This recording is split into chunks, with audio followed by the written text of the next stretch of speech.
Hello' মচিন মেন welcome to my YouTube channel আৰু মই আছোঁ ৰয়েল এনফিল্ডত আৰু মোৰ লগত আছে আজি স্ক্ৰেম 440 আৰু এইটো ভিডিঅ' বনাব দিয়াৰ কাৰণে স্পেচিয়েল থैंक्स टू खराइकर राइडर्स।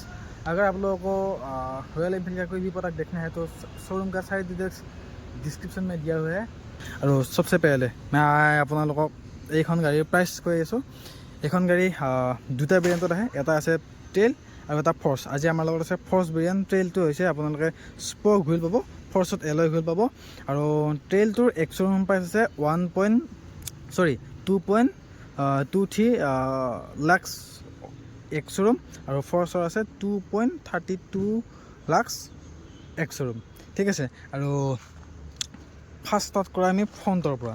ঠিক আছে, আৰু যদি চাওঁ লুকস यार काफ़ी बढ़िया लगती है ये बाइक। और आजकल तो रॉयल एनफील्ड ऐसा ऐसा काला दे रहा है कि बोलो मत। আৰু এইফালে আপোনালোকে পাব ৰয়েল এনফিল্ডৰ ষ্টেণ্ডাৰ্ড LED হেডলাইম্পছ। মানে এইটো হৈছে আপোনালোকৰ ৰিফ্লেক্টৰ। এইটো কোনো জনপ্ৰজেক্ট নহয়, এইটো ৰিফ্লেক্টৰ হয়, যাৰ কাৰণে আপোনালোকে থ্ৰ'টো ডিচেণ্ট থ্ৰ' পাব, বহুত ইমান ভাল থ্ৰ' নাপায়। আৰু এইটো হৈছে इंडिकेटर। अरे यार इंडिकेटर तो LED देना चाहिए था, लेकिन कोई बात नहीं, ये हेलोजन में है। और ये रॉयल एनफील्ड का बेजिंग। अगर मैं साइड से आऊँ तो देखो ये है रॉयल एनफील्ड। आप लोगों को पता है अगर रॉयल एनफील्ड का हिमालयन 411 में जो इंजन था, जैसा इंजन था, ये इसमें भी ऐसा ही इंजन है। একে ইঞ্জিন হয়। এইটো জাষ্ট 440 cc, সেইটো 411 cc আছিল। এইটো অলপমান ডাঙৰ ইঞ্জিন হয় নেকি। বাকী আৰু যদি চাই এক্সজষ্ট পাইপ কিমান ধুনীয়া দেখি নেকি। আৰু যদি এইফালে আমি চাব যাওঁ, ইয়াতে পাব আপোনালোকে আগৰটো আছে 19 ইঞ্চেছ এলয় হুইল আৰু পিছৰটো আছে 17 inches alloy wheel. Double disc আছে, মানে ডুৱেল চেনেল ABSও আছে। ঠিক আছে, আগৰ ছাছপেনশ্যনৰ কথা ক'বলৈ গ'লে ছাছপেনশ্যন 190 mm ট্ৰেভেলৰ লগত আহে আৰু টেলিস্কোপিক ছাছপেনশ্যন হয়। ইয়াতে ছাছপেনশ্যন কাভাৰ এটা দিয়া আছে, এইটো 180 mm ছাছপেনশ্যন। এইটো মনোজক আহে আৰু এইটো লিংকেজ ছাছপেনশ্যন আহে। লিংকেজ মতলব বাকী নৰ্মেল যিবিলাক ছাছপেনশ্যন আহে সেইবিলাক চেচিছৰ লগত মাউণ্ট হৈ থাকে, কিন্তু এইটো তলত আছে, চ' এইটো লিংকেজ ছাছপেনশ্যন বুলি কয়। ঠিক আছে, আৰু এইটো হৈছে 440 cc liquid and oil cool engine আৰু ই প্ৰডিউচ কৰে 25.5 হৰ্চ পাৱাৰ আৰু 35.5 নিউটন মিটাৰ অফ টৰ্ক। ঠিক আছে, এইটো ব্ৰেক কেলিপাৰ যদি চাই আপোনালোকে এইফালে ব্ৰেক কেলিপাৰ যদি দেখাওঁ আপোনালোকৰ বাইব্ৰেৰ ব্ৰেক কেলিপাৰ আছে নেকি। আৰু যদি আমি এইটো চাইডে আহোঁ তেতিয়াহ'লে আপোনালোকে দেখিব এইটো হৈছে চেইন কাভাৰ দিয়া আছে, এটা ষ্টেণ্ড দিয়া আছে। আৰু হিমালয়নৰ যিখন 411 আছিলে তাতে আপোনালোকে অকল চাইড ষ্টেণ্ড পাইছিলে, মানে এই ডাবল ষ্টেণ্ড পোৱা নাছিলে। এতিয়া ডাবল ষ্টেণ্ডো আপোনালোকে পাব নেকি। বাকী আৰু তাতে আছিল 5 স্পীড মেনুৱেল ট্ৰান্সমিশ্যন। আৰু এইটো যিহেতু 440 cc ইঞ্জিন হৈ গ'ল, মানে 6 স্পীড গিয়াৰ বক্স। আৰু এই 6 স্পীডটো এনেকুৱা নহয়, 6 স্পীড বহুত দৌৰিব, টপ এণ্ড ইয়াৰ ইমান ভাল নহ'ব পাৰে হয়তো। ত' 6 স্পীড মানে হাইৱেত ক্ৰুইজিং কৰিবৰ কাৰণে আপোনালোকৰ বহুত সুবিধা হ'ব। আৰু ইয়াতে এইটো ৰাবাৰ ফিনিছ এটা আছে, এইটো গুচাই দিলে আপোনালোকে অফ ৰোডিং বেষ্ট কৰিব পাৰিব। আৰু যদি পিছৰ ফালে আহোঁ আমি, পিছৰ ফালে আপোনালোকে এইটো LED টেইল লাইট পাব আৰু চেম সেই halogen fog light, halogen indicator अगर LED होता तो अच्छा रहता। इधर नंबर प्लेट लाइट, इधर मड गार्ड। और যদি আগৰ ফালে আহোঁ ফিউল টেংক চাওঁ তেতিয়াহ'লে এইটো হৈছে 15 লিটাৰ মেটেল দেখে। এইটো হৈছে 15 লিটাৰৰ ফিউল টেংক। আৰু ইনষ্ট্ৰুমেণ্ট ক্লাষ্টাৰ চাব যোৱাৰ আগতে এইটো হৈছে কিল চুইচ, মানে ইয়াৰ পৰা আপুনি এইটো চুইচৰে আপুনি গোটেই ইনফোটেইনমেণ্টটো ধৰ কি বুলি কয় মানে অপাৰেট কৰিবৰ কাৰণে পাৰিব। এইটো ইঞ্জিন ষ্টাৰ্ট ষ্টপ, এইটো ষ্টপ ষ্টাৰ্ট হেডাৰ লাইট, এইটো ইঞ্জিন। তাৰপিছতে ষ্টাৰ্ট বাটন, এইটো হৈছে হাই বিম, ল' বিম, পাছ, ইণ্ডিকেটৰ আৰু হৰ্ণ। ঠিক আছে, এই চুইচটো কি জানে। আৰু ইয়াতে আছে ডুৱেল চেনেল ABS, মই কৈছোঁ। আৰু ডুৱেল চেনেল ABSৰ লগত এতিয়া বৰ্তমান সময়ত ইয়াতে আহি গ'ল ডিচেবল ABS, মানে যিটো পিছৰ ABS আছে আপোনালোকে যদি অফ ৰোডিং কৰিবৰ কাৰণে যায়, কোনোবা ৰেলী ট্ৰেকত চলায়, তেতিয়াহ'লে আপোনালোকে ইয়াতেতো কোনো ধৰণৰ মুড নাহে, এনেকুৱা ৰেলী মুড, ৰেইন মুড এনেকুৱাতো নাহে। চ' ৰিয়েৰ ABSটো অফ কৰি কিনে আপোনালোকে ৰিলীত চলাবৰ কাৰণে হ'ব, এটা বেটাৰ পাৰফৰ্মেঞ্চ আপোনালোকে পাব। ইয়াৰ চাইড গ্লাছ ভিজিবিলিটি ডিচেণ্ট, ইমান অভাৰঅল গুড ভিজিবিলিটি।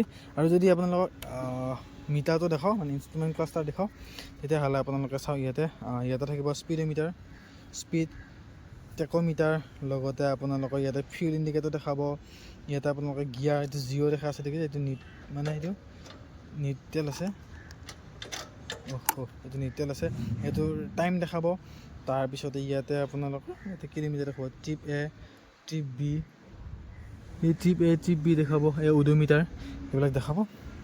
ঠিক আছে, আৰু হৰ্ণ শুনাই দিছোঁ আপোনালোকক চাব, ডিচেণ্ট, হৰ্ণ ইজ ডিচেণ্ট। আৰু যদি চাব এইফালে যদি চিট চাব যাওঁ আপোনালোকৰ, এইটো হৈছে চিটৰ কুচনিং, এইটো ৰাইডাৰ্ছৰ কাৰণে এটা ভাল। চাওক এইফালে এইটো এনেকুৱা আছে, ৰাইডাৰ্ছৰ কাৰণে এটা বহুত কমফৰ্টেবল চিট হয়, আৰু ন' ডাউট পিলিয়ানো বহুত কমফৰ্ট বহিব পাৰিব। কুচনিং চাওক না, কুচনিং চাওক কেনেকুৱা ধুনীয়া।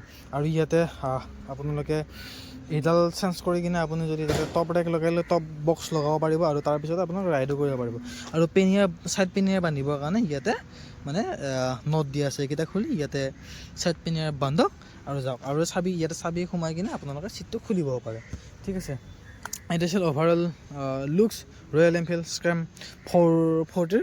ঠিক আছে, আৰু বাকী আপোনালোকে এইবিলাক দেখান পাব ৰেচ, আৰু কোনো ধৰণৰ ক্লাছ যদি কওঁ, কোনো ধৰণৰ মানে শ্লিপাৰ ক্লাছ নহয়, নৰ্মেল ক্লাছ, তথাপিও ভাল, ইমান হাৰ্ড নহয়, ইউজ কৰিবৰ কাৰণে ভালে হয় বাৰু।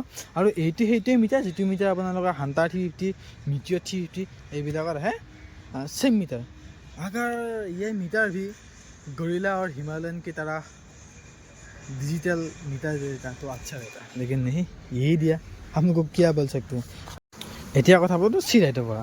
আৰু এইখন বাইকৰ চি ৰাইড কিমান আছিলে মই ঠিক পাহৰি থাকিলোঁ, আৰু দি দিছোঁ ইয়াতে লিখা চাব। আৰু মোৰ হাইট আছে মোৰ হাইট আছে 5'11", চ' কিমান আছে মই কেনেকুৱাকৈ চাই ল'ব পাৰোঁ। চ' মই বহি কিনে দেখাই আছোঁ।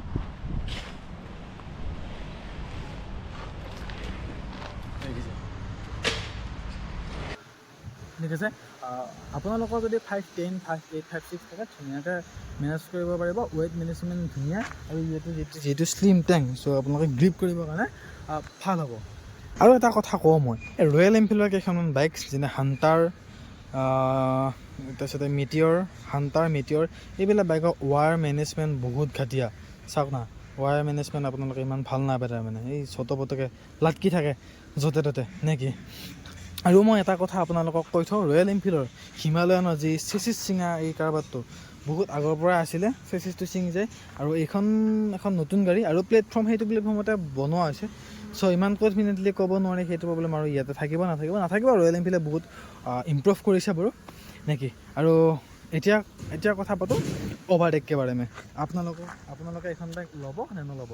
যদি আপোনালোকে বহুত লং টুৰ কৰে তেতিয়াও ল'ব পাৰে, যদি অফৰোডিং কৰে তেতিয়াও ল'ব পাৰে। চাওক ইয়াত দুটা ভেৰিয়েণ্ট আহে, এটা আছে ট্ৰেইল আৰু এটা আছে ফৰ্চটোত আপোনালোকে এনেকৈ এলয় পাব, আৰু ট্ৰেইলটোত পাব স্পক হুইলটো লৈ কিনে আপোনালোকে অফৰোডিং কৰিব যাব পাৰে, আৰু এলয় হুইলটো লৈ কিনে আপোনালোকে লং ৰাইড কৰিবৰ কাৰণে পাৰে। আৰু ভাল স্পক হুইলটো লৈ পূৰা মোটা টায়াৰে ধুনীয়াকৈ যাবৰ কাৰণে পাৰে। আৰু ৰয়েল এনফিল্ডৰ গাড়ী ট্ৰাষ্টেবল গাড়ী হয়। আৰু যদি আপোনালোকে মানে এখন ট্ৰাষ্টেবল বা ৰিলেক্স গাড়ী বিচাৰিছে, আপুনি ৰিলেক্স চলাবৰ কাৰণে পাৰে, তো এইখন ল'ব পাৰে। আৰু এইখন ল' এণ্ড টৰ্ক বহুত বেছি, আৰু টপ এণ্ড ইমান ভাল নহয়। যদি আপোনালোকৰ টপ এণ্ড বহুত ইচ্ছা কৰে আপুনি হিমালয়ন যাব পাৰে। আৰু এইখিনি কথা মই নেক্সট ভিডিঅ'ত ভালকৈ কৈ আছোঁ, চাই থাকিব। বাই।